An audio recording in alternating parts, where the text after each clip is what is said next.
Olá pessoal, Evson Bardot aqui, falo da FUSO, a Fraternidade Universalista Sagrada Original, e hoje vamos falar de liberdade, caminhos abertos e da egrégora do povo cigano. Como eu sempre lembro, esse vídeo tem destino principal às pessoas que vão participar da nossa cerimônia com esta intenção e essa egrégora, mas também a todas as pessoas que se interessam por este assunto, já que ele é de conhecimento e de interesse de todos. E sem mais delongas, vamos direto ao ponto. Por que liberdade e caminhos abertos? Essa é a intenção do trabalho que a gente vai fazer aqui. Ah, tá, mas eu estou assistindo esse vídeo depois, né? Por que que isso tem a ver comigo? Porque isso está totalmente conectado com a energia e com a intenção do povo cigano. E quando a gente quer trabalhar essas duas coisas, se há uma egrégora que a gente pode solicitar auxílio, é a essa egrégora do povo cigano. Aqui é muito importante eu pontuar que quando eu falo do povo cigano, estou dizendo das entidades, espirituais, tá? Que atuam principalmente na Umbanda, mas que também são universalistas, assim como são, os povos ciganos, e não necessariamente da etnia, né, do po de vários das dezenas de povos ciganos no mundo. Às vezes há muita confusão nisso, né, mas não necessariamente as entidades, que trabalham como ciganos fazem a menção ou parte especificamente de um povo romani ou enfim, ou qualquer outro desses povos, expoentes, né, e mais famosos, porque realmente, com a diáspora, né, foram para o mundo inteiro. Há sim um estudo, recente até, de uns 20 anos atrás, que classifica que muitos dos povos ciganos que andavam pela Europa e muitos deles que migraram para o Brasil, eh, têm origem na Índia, né, no Rajastão. Então, e a maioria desses povos, né, mas existem povos, considerados, né, ciganos, em várias partes do mundo, e eu não estou aqui falando especificamente de nenhuma etnia. Estou falando, né, para a gente poder dar seguimento aqui ao nosso vídeo, ao povo cigano, entidades espirituais. E dentro dessa concepção, entendo eu, e isso é um entendimento meu e de vários dirigentes e de vários estudiosos, dessa linha, dessa espiritualidade, que uma vez no astral, né, uma vez no mundo espiritual, essas consciências que se afinizam já com essa energia, com essa cultura, independente de qual etnia, de qual parte do mundo, estavam, no corpo encarnado, são convidados para trabalhar nessa egrégora. O povo cigano, dentro da Umbanda também, muitas vezes, e em vários terreiros até hoje, são associados ao povo do Oriente, né? Isso por um motivo óbvio dessa herança que eles têm dos povos do Oriente. Em outros terreiros, em outras casas, não. São apenas o povo cigano mesmo, porque eles têm cultura e têm força o suficiente para carregar, essa alcunha sozinhos, né? Então, vamos falar um pouco sobre esse povo daqui a pouco, mas vamos primeiro falar sobre a intenção. A intenção de quando a gente fala sobre liberdade, de quando a gente fala de abertura de caminhos, é algo muito peculiar e muito interessante. Porque quando a gente fala liberdade, a nossa tendência, a tendência natural de todo mundo, logo vem na cabeça, né, aquela frase, liberdade é fazer o que quiser. Bom, não é bem assim quando se trata de autoconhecimento. Quando você faz tudo o que você quer, acaba não sendo tanta liberdade assim. Às vezes, quando criança, a gente, tem muito isso, né, quando a gente está ali na pré-adolescência, final da infância, a gente tem muito aquela coisa: "Ah, o que meu pai não me deixa fazer, o que minha mãe não me deixa fazer, quando eu crescer eu vou fazer o que eu quiser". E isso acaba se tornando um trauma e muitas vezes um objetivo de vida, e muitas pessoas levam isso muito a sério e perseguem isso, né, por muito tempo, e quando chega na fase adulta, comem o que querem, na hora que querem, do jeito que querem, vão para onde querem, fazem o que querem. Ou seja, muitas vezes aquela prisão era, na verdade, a doutrina ou os ensinamentos dos pais. Eu conheço alguns casos de pessoas que foram, né, muito aprisionadas na infância, adolescência, e logo que saíram da casa dos pais, se esbanjaram naquilo que não podiam fazer e com isso acabaram adoecendo, acabaram produzindo para si muitos sofrimentos, porque não sabiam eles que aquela prisão era, na verdade, uma prevenção, era um cuidado, né, que aquilo tudo que ela queria ter, aquilo tudo que ela queria, experimentar, era, na verdade, veneno, vamos colocar assim. Então, quando a gente tem essa concepção de liberdade, muitas vezes nós nos enganamos e colocamos essa percepção, dentro desse âmbito do fazer o que quiser, livremente, ir para onde quiser, a hora que quiser, ou seja, não ter limites.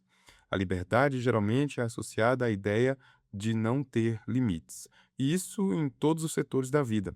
Ah, e é, quando começamos a perceber, um grande engano a achar que fazer o que quer, do jeito que quer, achar que isso é liberdade. Isso, na verdade, é a nossa grande prisão, é a grande prisão dos nossos tempos.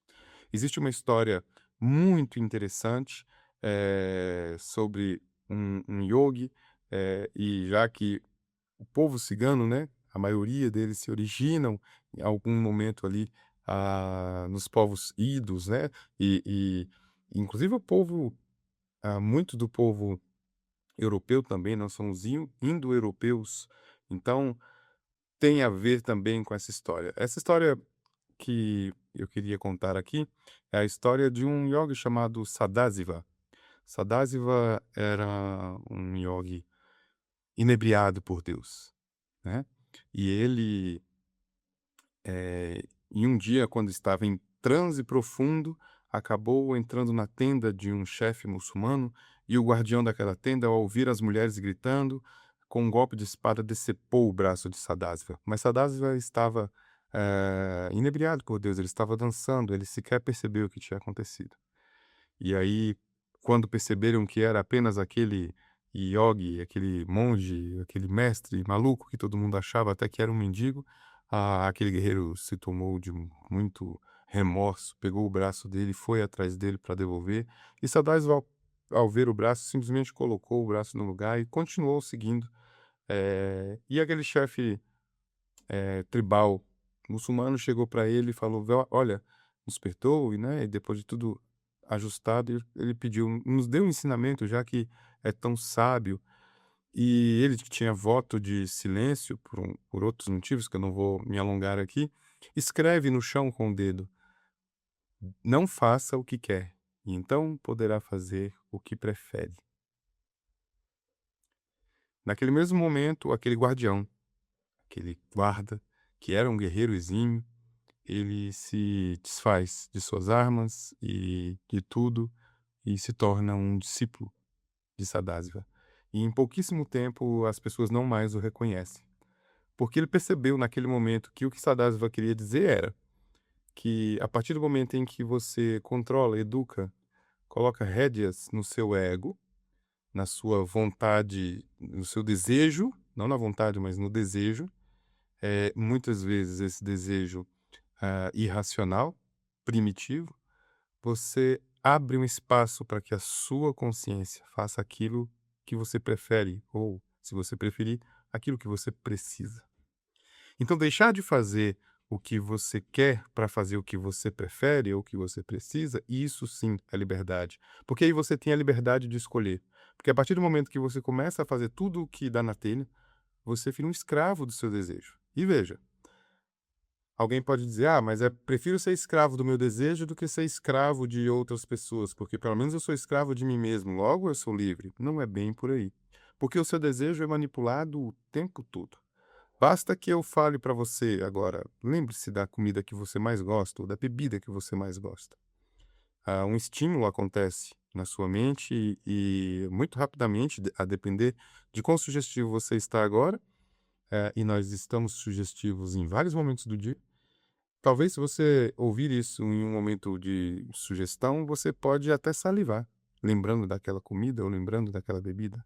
Então nós somos muito manipuláveis. Manipuláveis pelas redes sociais que nós tanto usamos, manipuláveis pelas conversas que nós ouvimos, pelas pessoas que convivem conosco, manipuláveis pela ideia da sociedade, pelos padrões, enfim. Então, aquele seu desejo que você imagina que é seu, na verdade, você está herdando de um meio, de outras pessoas. E por isso muitos dizem que somos produto do meio. Na verdade, não somos, nós nos tornamos porque nos tornamos também escravos dos nossos desejos, que são moldados pelo meio, pelas pessoas, pelo nosso convívio. Então, liberdade tem muito mais a ver com educar o ego, educar o nosso desejo. Tem muito mais a ver com não fazer do que com fazer.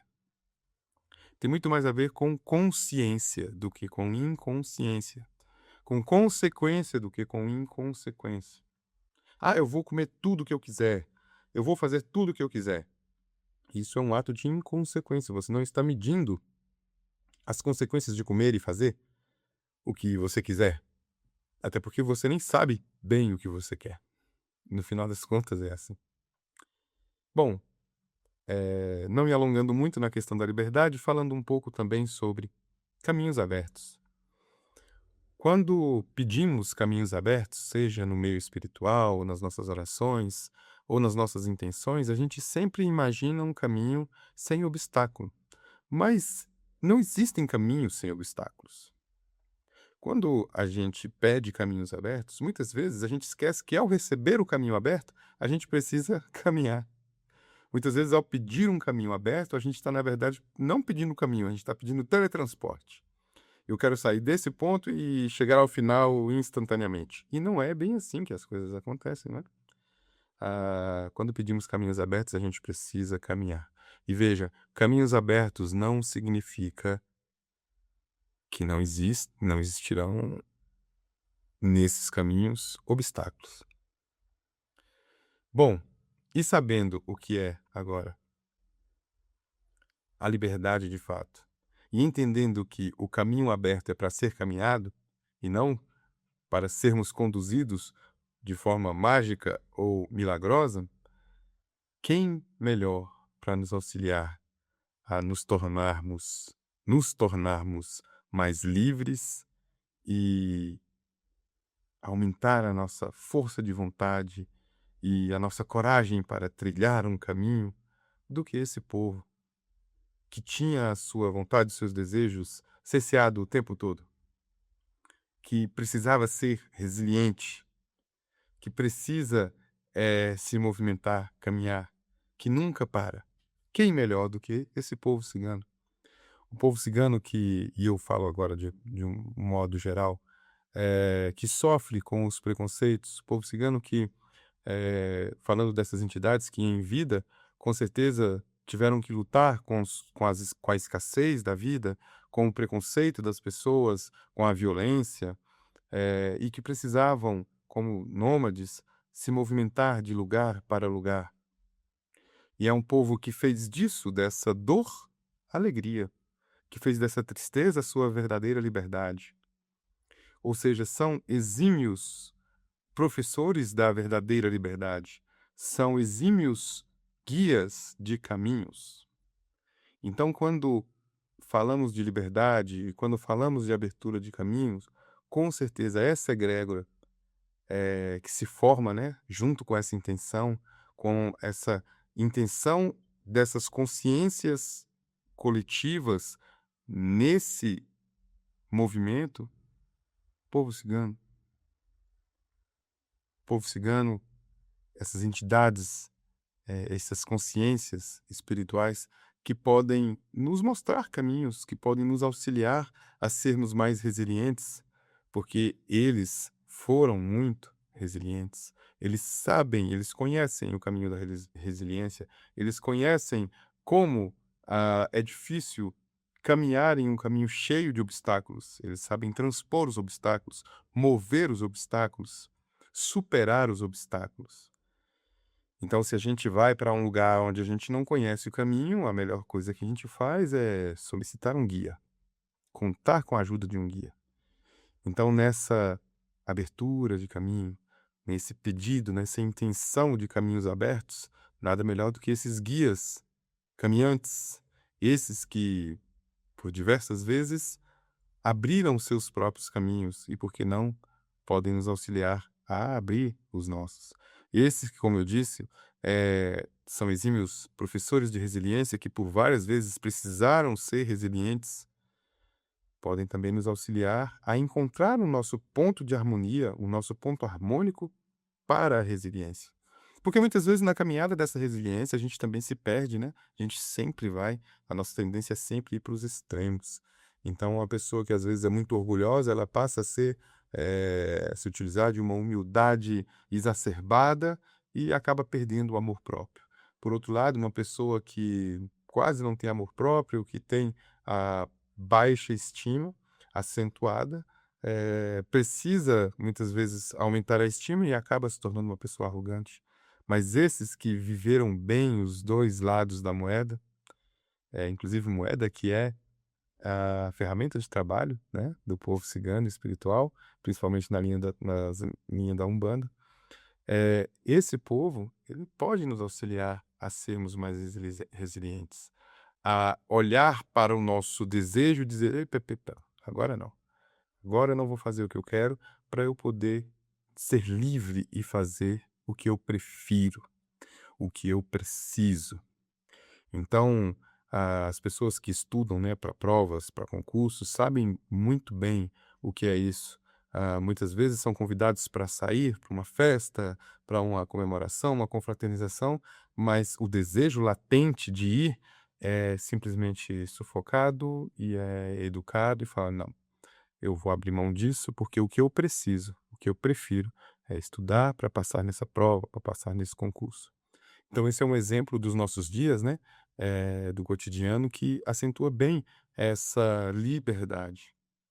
Porque aí depois a pessoa se habitua tanto a fazer esse tipo de escolha, que mesmo depois de passar na prova ou no concurso, aqueles que realmente, através disso, utilizam essas ferramentas para se autoconhecer e para se desenvolver, acabam por não serem mais pessoas, tão afeitas a esse tipo de convite, porque entendem e acabam percebendo que outras escolhas acabam sendo muito mais proveitosas, né. Não estou dizendo que sair, foi para festa é problema, estou dando um exemplo aqui. Bom, e falando um pouco rapidamente também sobre esse povo cigano, nós, sempre fazemos esta cerimônia e atraímos esta energia muito próximo do dia de Santa Sara Kali, que é a padroeira do povo cigano. Mas claro, não é a padroeira de todos os povos ciganos, porque existem várias crenças e existem várias profissões de fé, né, entre as várias etnias. Mas para grande parte do povo cigano, principalmente aqueles da Europa e os que migraram para o Brasil, Santa Sara, assim como Nossa Senhora Aparecida, aqui no Brasil, principalmente para os ciganos brasileiros, é a padroeira, né. E Santa Sara e Nossa Senhora Aparecida têm, uma convergência aí por conta da pele. Santa Sara Kali, que vem do sânscrito, que significa negra, era justamente Lariosa Morena, né, a deusa negra. Conta a lenda que as 3 Marias, né, Maria Madalena, Maria Jacobé e Maria Salomé, foram colocadas em uma embarcação juntamente com Sara, que era uma serva egípcia, e foram largadas no mar, quando crucificaram Jesus. E a lenda diz que elas chegaram e Santa Sara, no meio de uma tempestade, Sara fez uma promessa de que se elas saíssem daquela situação com vida, ela usaria um manto, sobre a cabeça em forma de devoção e gratidão para o resto de sua vida. E assim aconteceu, eles chegaram na costa que hoje se cha na França, né, que hoje, na costa da França, hoje a cidade, se chama, hã, Marie de la Mer, né, mas com certeza tomou esse nome depois da chegada delas. E existe uma procissão todos os anos lá, onde os devotos de Santa Sara caminham com a imagem dela até o mar e voltam, né. E aqui no Brasil, quando os ciganos chegam e veem a Nossa Senhora da Aparecida também, a de pele morena, né, fazem esse sincretismo também com Santa Sara. Bom, não vou me delongar muito aqui sobre a história de Santa Sara e sobre tudo isso, porque o nosso foco é muito mais nessa parte que eu já expliquei. Eu espero todos aqui na nossa cerimônia que esta consciência, né, coletiva do povo cigano, que Santa Sara Kali, né, a deusa dos caminhos e toda essa egrégora possa realmente nos auxiliar no nosso caminho de libertação, né, de liberdade e na abertura dos nossos caminhos em todos os níveis, em todos os âmbitos da nossa vida. E para você que não participou dessa cerimônia, mas gosta desse assunto e que ficou nesse vídeo até o final, fica aqui o convite para vir conhecer o nosso instituto, o nosso trabalho aqui na FUSO, ok? Muito obrigado a todos, eu os espero aqui, dessa oportunidade ou em uma futura. Até mais.